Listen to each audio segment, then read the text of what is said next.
तो मदद, असली मदद करता कौन है?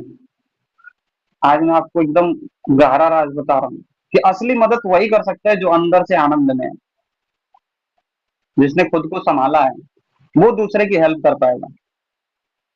नहीं तो खुद वो अपने प्रॉब्लम से परेशान है बेचारा, दूसरा बोला भैया मैं डिप्रेशन में जा, वो लगा रहे मैं खुद, भले से ना बोले, अंदर बोले मैं खुद डिप्रेशन में, तुमको कहाँ संभालू।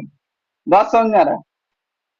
तो असली प्रेम, असली सेवा, असली आनंद तब शुरू होता है जब आप आनंद में होते हैं, जब आप प्रेम में होते हैं।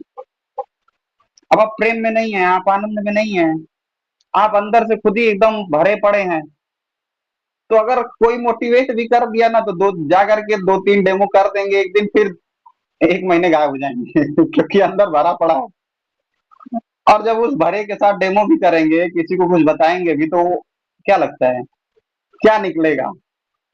जो भरा है वही तो निकलेगा ना। और गलती से किसी ने कोई प्रश्न कर दिया, भाई साहब कैसे तुमने प्रश्न कर दिया, अंदर से आता है, सत्य आता है। अब मैं बताऊं, अगर किसी से प्रश्न करने के बाद उसका मुंह बन जाता है, मतलब वो अंदर अंदर से इंसान टूटा हुआ है, और दूसरा चेहरा दिखाता है कि मैं सफल हूं, मैं आगे बढ़ रहा हूं। जिससे प्रश्न करने के बाद कितना भी प्रश्न करो, वो और आनंद में जाता है और अच्छे से बताता है, समझ लेना वो बहुत मजबूत इंसान है, उसके इतना मजबूत कोई नहीं है। ये इंसान को चेक करने की एक बहुत बड़ी तरकीब है, क्या? कि अगर आपके प्रश्न करने के बाद वो आनंद में है, शांति में है, सुकून में है, और अच्छे से जवाब दे पा रहा है, तो ये समझना उससे इतना मजबूत इंसान कोई नहीं है। चाकू मार देना, तलवार निकाल देना, गोली मार देना, लड़ाई कर लेना, ये बहुत आसान होता है, बहुत आसान होता है। बहुत कठिन क्या होता है कि कोई गुस्सा में भी बोले तो उसको प्रेम से जवाब दे देना। बात समझ में आ रहा है? तो सारी बीमारियों की जड़ क्या है? अहंकार। अहंकार का मतलब एक विचार को आपने गहरे में पकड़ रखा है। जैसे मैंने अगर पकड़ लिया कि मैं ही सर्वश्रेष्ठ ट्रेनर हूं, मेरे से अच्छा कोई नहीं बता सकता, सामने से एक अगर आंसर आया कि अरे तेरे को कुछ नहीं पता है, मेरा अहंकार चोटिल कर जाएगा। मैं क्या पता है, मैं कुछ नहीं जानता, जो मेरा अनुभव है वो मैं बताऊंगा, अगर आपको फायदा हो रहा है तो रहो, नहीं फायदा हो रहा है आप कोई बात नहीं, हो सकता है किसी और से फायदा हो। बात समझ में आ रहा है? इतना सरल, अंदर से इतना काम हो जाना है, तभी आप आगे बढ़ पाएंगे। हम मतलब सफलता यहीं से शुरू होती है, जब आपका अहंकार, यानी जब भगवान श्री राम ने उसके नाभि में बाण मारा, किसके? रावण के, तो फिर वो मारा गया। तो जब भी कोई अहंकार करता है तो उसका मणिपुर चक्र खराब हो जाता है, उसकी अग्नि खराब हो जाती है, हमेशा अग्नि भड़की रहेगी।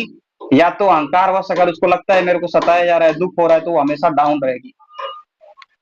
देखिए हम लोग क्या यहाँ पे आए हैं, हम लोग किसी की शिकायत करने नहीं है, हम लोग खुद का अवलोकन करने आए हैं और खुद को आगे बढ़ाने आए हैं।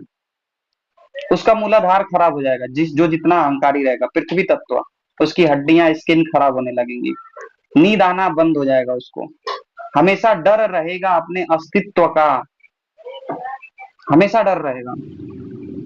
और एक डरा हुआ इंसान क्या करता है?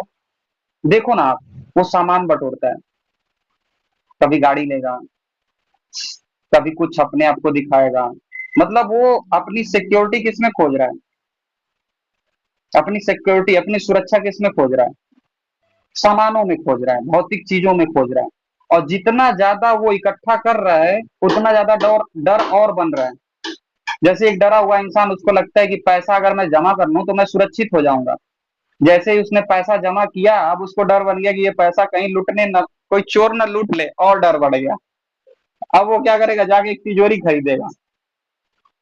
ठीक है, तिजोरी खरीदा, डर उसका और बढ़ गया, अब एक ताला खरीदेगा। जैसे ही वो ताला खरीदेगा, अब चाबी अपने पास रखेगा, अब डर रहेगा कहीं चाबी कोई चुरा न ले, और डर बढ़ गया।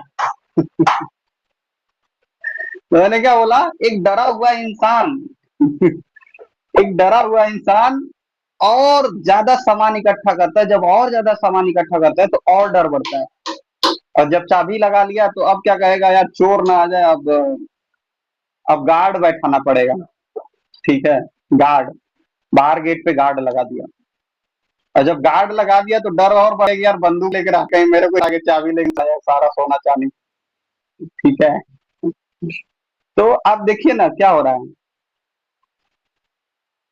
हो क्या रहा है कि जैसे जैसे डर बढ़ेगा वैसे वैसे हम सामानों को इकट्ठा करना शुरू कर देंगे।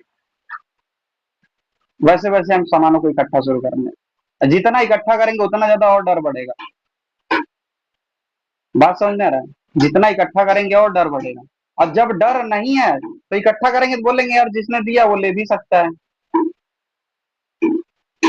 तो बीमारी कहाँ से आ रही है? दिख रहा है। मेरे से बड़ा कोई ना हो जाए। अहंकारी तो है। अहंकार का मतलब एक चीज को आपने पकड़ रखा है। तो ये डर, और जब डर होगा तो क्या होगा? मूलाधार कमजोर होगा, पृथ्वी तत्व, हड्डियां मसल्स खराब होना शुरू होगा, पाइल्स की समस्या होगी, कब्ज की समस्या होगी। जब लोग बोलते हैं मेरे को ये बीमारी है तो मेरा पहला ध्यान यही जाता है आपकी भावना कैसी है। अगर पति रहता है तो बोलता है मेरी पत्नी का नाम भावना नहीं है। मैंने बोला आपकी भावना कैसी है? तो कोई आदमी बता रहे मेरी भावना नहीं है। अरे भावना मतलब फीलिंग्स यार।